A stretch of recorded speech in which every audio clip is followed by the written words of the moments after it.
Alright, Rakkety Tam, chapter 13. Thanks for coming by to say hi. On the thumbnail, there's a thief guy looking down on a tree. Euphis Lightpaw was a water vole, chubby-faced and stub-nosed, with long, glossy, chocolate-brown fur. He was also dyed-in-wool, incurable thief. Stealing was a compulsion for Euphis. He was very good at it, although by nature he was an excellent little fellow. Unfailingly kind, thoughtful, and so generous that he would share his last crust with any creature in need. This did not alter the fact that Euphis Lightpaw was the most expert thief in all Mossflower Woods. His wife, a dear, plump, homely creature named Digity, was forever upbraiding him for his thieving ways, though she was rather proud of her husband's extraordinary skills. Euphis Lightpaw, ye dreadful old beast, she would say, sure to rob the very stars out of the sky if they weren't nailed in and you could reach 'em. Euphis always took this as a compliment, hugging and kissing her fondly for making such response marks. He'd often reply, "Arr, diggity, me darlin', these light paws were ever the same," as old Granda used to say while she robbed the supper off the table.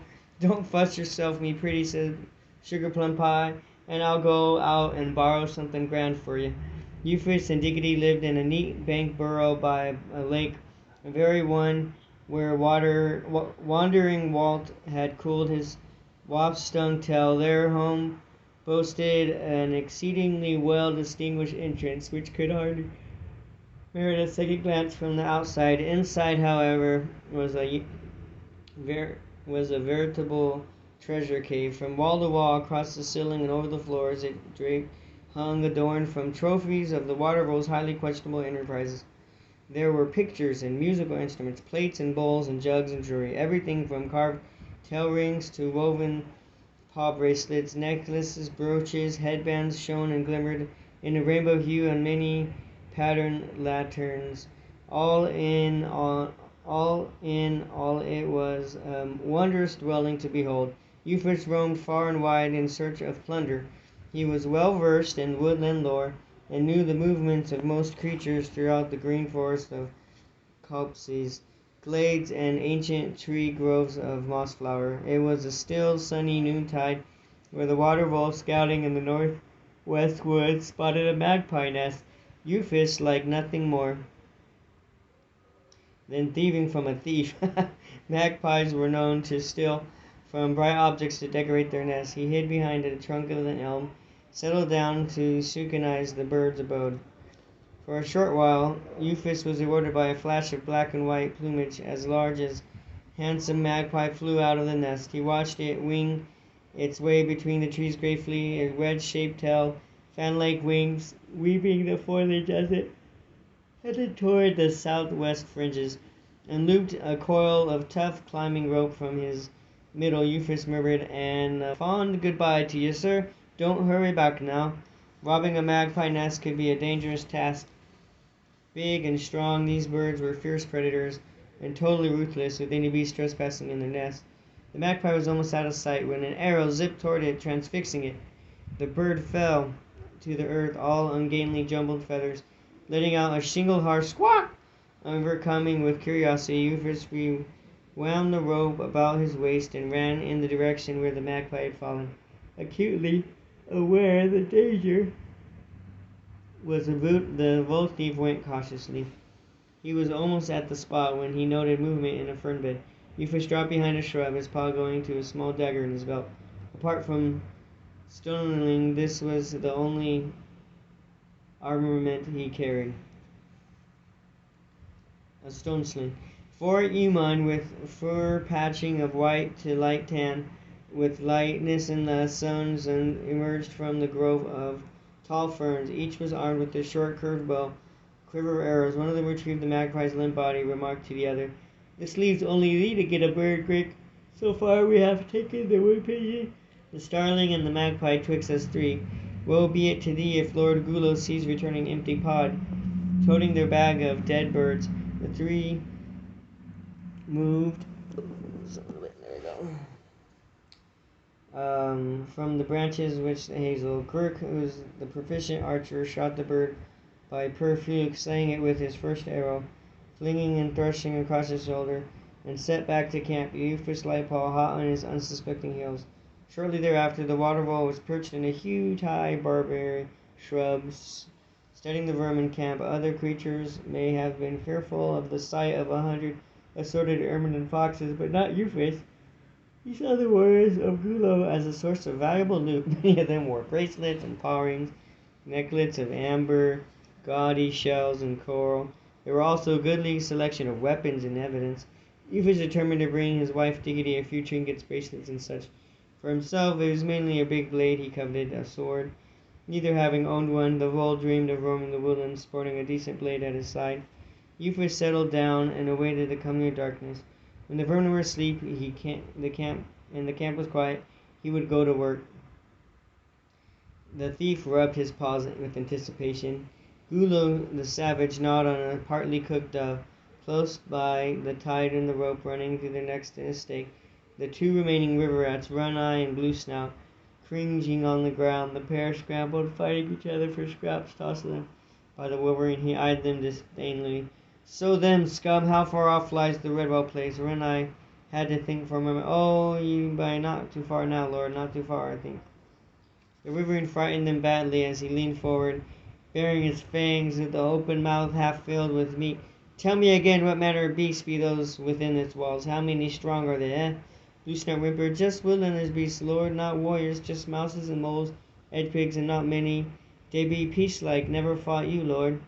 Gulo leaned back on the drum where he was seated, fondling its decorated rim. He chuckled wickedly.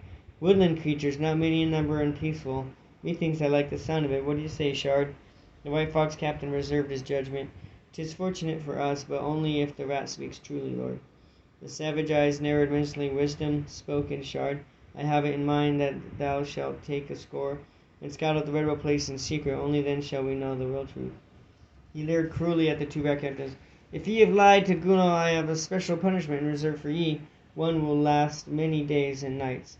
One-Eye Bloodshed wept openly, pleading with Gulo. No lie, no lies, thou speaks true, Lord. Oh, tell her you do true, please. Don't hurt us, Lord. Gulo's predatory eyes glittered as he stroked the captain's head. Hush now, cease thy whining, live on in misery until my captain returns. Then we'll see how to treat thee. Shard, go swiftly. We will follow on behind await thy report. Travel by night and day. The captain bowed. This wish is my command, O mighty one. Peering steadfastly between the thorns, the yellow blossom clusters of the bearberry, Euphis saw night descend. He had seen a creature like Gulo before. In fact, he had watched it die beneath a fallen sycamore trunk. Whoa! The water vole had witnessed Wandering Walt and Hithering Jim cover Ascar. Euphis had not been close enough to bear to hear, and went on between Gulo, the Shard, and the two rats. It did not concern him unduly. He was a thief, not a spy. What other beast did was no concern of his. He was interested only in himself and his wife. Euphis had not, campfires burned low. The vermin ceased eating and curling. Sentries were posted in the four corners of the cabin. The vole thief marked out positions to ensure the guards would be no hindrance to him, and when the last of Gulo's creatures had huddled by the fires, slumbering soundly, Euphis left the memory bush and drifted like a wraith into the camp. Silently as a moon shadow. Oh, that's cool. He slid past two heavy-leaded foxes propped up against the bole of an elm. He heard the captive rats whimpering softly, forced to sleep sitting upright, their necks bound tight as against the stake. Euphis allowed himself a moment's satisfaction. He hated the river rats, all of whom he considered bullies and murderers. Scattering the slumbering group for the best targets, the Volthy chose 4 ermine who were sprawling around a small heap of glowing embers. A cauldron rested in the remains of the fire. Euphis took a quick peep at its contents. Half-stewed birds, still in their feathers. Gross. He wrinkled his nose in disgust. What a pack of primitive beasts these vermin are. First he lifted a tail band of blue-colored cord with a coral bead strung on it from an ermine. Then the sort poor creature had this one belonged to. Moving on to the next vermin, he artfully unbuckled the belt of an eel skin studded with amber drops. Diggity was pleased with that, and the next sleeper yielded a silver ring with a purple muscle pearl in its shank. Very nice finding scum who could taste in other places besides their mouths, he told himself. Then he espied the banner, a white fox sleeping apart from the rest. It spread over him like a sheet. Euphis quivered with delight. What a find! Diggity would have many uses for such a fine object, perhaps as a wall curtain or a bed quilt, or maybe a cloth to grace their dining table. The banner was attached by 4 corners to a pair of spear poles. The wolf drew his little knife and snipped through the hanging cords, and next he tickled the fox's nose slightly. The creature relaxed the banner and snuffled, scratching the offending itch. Euphis took the opportunity to remove the flag, slowly, gracefully, then the things went awry. The fox sneezed, and still half asleep, he blinked and muttered, "What be ye doin' with that flag?" And this was the furthermost of it at the eye-blurring speed. Euphis seized the flagpole and whacked him squarely between the ears. The fox sat bolt upright for a moment, staring at him, and the whites of his eyes showed, then fell back, polyxed with the paws sinking in impact. With Euphis placed the crack in the pole carefully. "Ah, well, me old foxy, you sleep tight now, I'm thinking. Sure, I'm sorry, but 'twas all I could do, you see, otherwise you would awaken the rascals of the camp." The thief was bundling the banner up and spotted the fox's sword. Ooh! Thrust through the belt at his side. Euphis raised his eyes joyfully to the sky. "Dame Fortune, me old taster cake, may the sun always shine on ye. By all that's good and grand, the sword of my very own." Taking the fox's belt, he strapped it in with the sword, and hanging from it struck a fancied and gallant distance. "Oh well, ain't I the fine picture of a villain's old?" Oh, that's funny. The sentries were now slumped against the elm, snoring industriously. Euphis tiptoed past them, saluting cheerfully. Away he went, with the sword point scraping down over his back, out on the trail once more. The clear camp of irrepressible Volborg broke into a song. "Oh, 'tis me believe that to be a thief is a terrible thing to be. I tell you straight that a thief I'd hate if he stole anything from me. Come dairy full day furlough and chase me around the tree. I'm bound to thief through, though I never grieve when I lay me down to rest. 'Cause I love the job and I like to rob, 'tis the straight I knows the best. Come dairy 4-day furlough, I'd bet you don't catch me. I try to be good, for I knows I should, and it's hard for me to see. I'm more than willin' to be a villain, and I can't help but bein' me. Oh, come dairy 4-day furlough, now 'tis my turn to chase you." Nice song. Couple more pages left. The following morning dawned warm, but the gray and misty shroud of a fine drizzle. Captain Earthling, the white fox whom Euphis had felled on the previous night, had wakened by an astonishing pain in his head. He touched the lump between his ears, groaning in the fresh pains in his skull. Then enormity happened to him like a thunderbolt. Images of a small, dark, furry creature standing over him and swinging forcefully at his head with the flagpole flashed before him. A brilliant starburst followed in blackness, and he remembered. Earthling stood upright, his paws instinctively reached for the sword, but it was gone. Something between a whine and a sob escaped the fox's lips, and caught a sight of the 2 poles, severed cords, and silent. The banner too was gone. Gulo Sadid had trusted him as high-rank captain with the flag. Riverick knew that his life was on the end. The Wolverine would surely slay him for the loss of the standard, unless Riverick could think of an excuse that would satisfy the ruthless master. He tried to ignore his injured head, frantically seeking an alibi. There was no way that Gulo could accept the truth explanation. Some little woodlander, never. Ephraim wandered about, distracting his eyes of Euphis had left. Scrape marks where the sword point had dragged behind the bowl. Blurry flag tassels swept along with it. Even suddenly saw a ruse that might weaken his spirit, despite the chance the wild game bull might be taken swiftly.